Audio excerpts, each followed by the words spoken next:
आइए अब बात करेंगे अयोध्या की। चैत्र नवरात्रि के पहले दिन राष्ट्रपति द्रौपदी मुर्मू अयोध्या के श्री राम जन्मभूमि मंदिर पहुंची और रामलला के दर्शन भी किए। इस अवसर पर उन्होंने दूसरे फ्लोर पर बने राम दरबार में श्री राम यंत्र की स्थापना की और पूरे मंदिर परिसर का अवलोकन भी किया। अयोध्या एयरपोर्ट पर उनका स्वागत राज्यपाल आनंदीबेन पटेल और सीएम योगी आदित्यनाथ ने किया।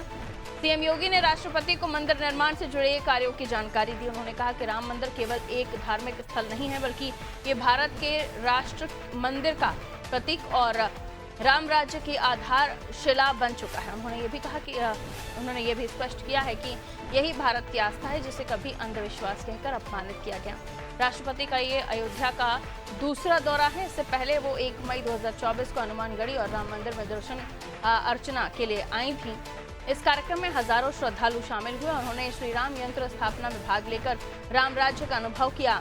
सीएम ने बताया कि आयोजन सनातन धर्म और भारतीय संस्कृति की जीवंतता को दर्शाता है। ये कार्यक्रम भारत की आस्था, गौरव और एकता का प्रतीक है और देश और दुनिया में जहां भी सनातन धर्मावलंबी हैं, उनके लिए यह आयोजन आनंद और प्रेरणा का स्रोत है। इस अवसर ने संदेश दिया कि भारत की शक्ति और संस्कृति उसकी आस्था, तपस्या, परिश्रम और एकता में निहित है, जो सदैव श्रेष्ठ भारत के निर्माण में योगदान देती रही है। भारत की आस्था है, जिस आस्था को पहले अंधविश्वास कह करके अपमानित किया गया था। या अपमानित करने वाले वही लोग हैं जो उत्तर प्रदेश या देश की सत्ता में रहते थे। अपनी सत्ता को बचाने के लिए वे नोएडा नहीं जाते थे। वह उनके लिए अंधविश्वास और रूढ़िवादी नहीं था, लेकिन राम मंदिर की बात करना, काशी में काशी विश्वनाथ धाम के निर्माण की बात करना और कृष्ण कन्हैया के मथुरा वृंदावन की बात करना उनके लिए अंधविश्वास का पर्याय था। केवल राम जन्मभूमि पर प्रभु श्री राम का भव्य मंदिर ही नहीं है, ये भारत के राष्ट्र मंदिर का एक प्रतीक बन गया है और राम राज्य की आधारशिला भी है। आज आपको भारत के अंदर देखने को मिल रहा होगा, राम राज्य बैठे त्रिलोका, हर्षित भये गए सब लोका। और आज सचमुच आदरणीय प्रधानमंत्री जी के यशस्वी मार्गदर्शन और नेतृत्व में श्री राम जन्मभूमि मंदिर निर्माण के लिए भूमि पूजन का कार्यक्रम हो, श्री रामलला के प्राण प्रतिष्ठा का कार्यक्रम रहा हो, श्री राम जन्मभूमि में राम दरबार के विग्रह की, पवित्र विग्रह की स्थापना का कार्यक्रम रहा हो, या फिर श्री राम जन्मभूमि में मंदिर निर्माण के कार्य के पूर्ण होने के उपलक्ष्य में ध्वजा आरोहण के कार्यक्रम और आज परिपूर्ण होने के उपलक्ष्य में श्री राम मंदिर में श्री राम यंत्र की स्थापना का एक कार्यक्रम हर सनातन धर्मावलंबी को और हर सच्चे भारतीय को यह आनंद से विभोर कर देता है। आज हम सब गौरव की अनुभूति कर सकते हैं जो दुनिया में कहीं नहीं हुआ। 500 वर्षों के बाद जो आस्था 500 वर्षों तक निरंतर बनी रही, तमाम विप्लव को झेलती रही, संघर्षों पर संघर्ष का मुकाबला करती रही, लेकिन वह आस्था कभी रुकी नहीं, कभी डिगी नहीं, कभी झुकी नहीं। वह संघर्ष, वह सत्ता किसी की भी रही हो, वह सत्ता के खिलाफ वह संघर्ष जो इस आस्था को अपमानित करती थी, उसके खिलाफ ये संघर्ष निरंतर जारी रहा और अंततः वह दिन आ रहा है जब अयोध्या, आज का ये अयोध्या इस रूप में हम सबके सामने है।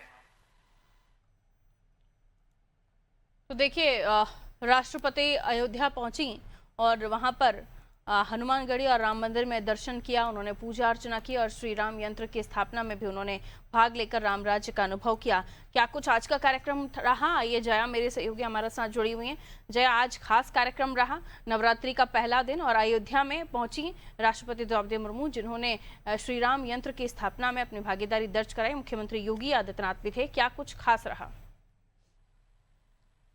देखिए पारुल, आज जो अयोध्या का पहले नवरात्रि का पहला दिन था, ऐसे आज राष्ट्रपति गाँव में पहुंचे थे, दूसरा दौरा था उनका अयोध्या का। वहाँ पे श्री राम यंत्र का स्थापना किया गया है, जिसके बाद देखा गया लगातार वैदिक मंत्रोच्चारण के साथ श्री राम यंत्र का स्थापना किया, जिसमें 7 से 10 से अधिक मेहमान शामिल थे। मुख्यमंत्री योगी आदित्यनाथ हो, चाहे राज्यपाल आनंदीबेन पटेल हो, ये तमाम लोग खुद जाके एयरपोर्ट के राष्ट्रपति को जाके वहां पे सम्मानित किया था और उनको वहां से लेकर आए थे अयोध्या। और ऐसे में सबसे बड़ी बात है कि जिस तरीके से लगातार अयोध्या में जिस तरीके से लगातार श्री राम मंदिर से जुड़ा तमाम कार्यक्रम हो रहे हैं, वो कहीं ना कहीं बहुत ज्यादा उत्तर प्रदेश की राजनीति में जो है वो हलचल मचा रहा है। कहीं ना कहीं विपक्ष के लिए भी बहुत ज्यादा खतरे की घंटी है, क्योंकि 2027 का विधानसभा चुनाव में ऐसे में श्री राम मंदिर को लेकर जिस तरीके से लगातार भारतीय जनता पार्टी कभी ध्वजारोहण से, कभी श्री राम यंत्र का स्थापना, कभी प्राण प्रतिष्ठा, इस तरीके के लगातार कार्यक्रम सियासत को भी गरमा देगा। लेकिन सबसे बड़ी बात है कि मुख्यमंत्री योगी आदित्यनाथ ने संबोधन तो किया, उन्होंने साफ तौर पे कहा कि 500 वर्षों का संघर्ष का परिणाम, और ऐसे में श्री राम राज्य का अनुभूति होता है जब हम अयोध्या में आते हैं। तो इससे कोई शक शुबहा नहीं कि किस तरीके से 500 वर्ष तक श्री राम मंदिर के लिए कई लोगों ने अपने जीवन को न्यौछावर कर दिया, कई लोगों के खून की होलियां खेली गई। कल्याण सिंह की सरकार हो या मुलायम सिंह यादव की सरकार हो, किस तरीके से राम मंदिर बनाने के लिए जद्दोजहद किया गया, कई नेताओं का उसमें योगदान है। लेकिन सबसे बड़ी बात की राष्ट्रपति का दौरा बहुत अहम लगता है, क्योंकि लगातार विपक्ष इस बात को लेकर कटाक्ष कर रहा था। श्री राम मंदिर का प्राण प्रतिष्ठा तो हुआ, लेकिन आदिवासी और महिला दलित होने के कारण श्री राष्ट्रपति को कहीं ना कहीं और महिला होने के कारण उनको ये मौका नहीं दिया गया। इस सारे जो कार्यक्रम को करना था, वो सब प्रधानमंत्री अपने नाम लेके चल गया। हालांकि उन तमाम अंधविश्वास को कहीं ना कहीं तोड़ा गया है और राष्ट्रपति आज खुद श्री राम यंत्र का स्थापना की। उसके बाद उनका संबोधन भी सुनने लायक था। उन्होंने कहा कि भारत माँ का नमन करना हमारे लिए श्री राम का नमन करना बराबर है, और उन्होंने बहुत सारी बयान दिया। उन्होंने कहा कि ध्वजारोहण का कार्यक्रम हो, प्राण प्रतिष्ठा का कार्यक्रम हो, या फिर क्यों ना श्री राम यंत्र का स्थापना का, ये सब ऐतिहासिक है तो इतिहास में दर्ज होंगी। ये सब कुछ हमारे लिए एक बहुत ज्यादा, हमारे लिए श्री राम की कृपा है, जो इस तरीके का हमें मौका मिल रहा है कि मैं आकर यहाँ पे श्री राम यंत्र का स्थापना कर रही हूँ।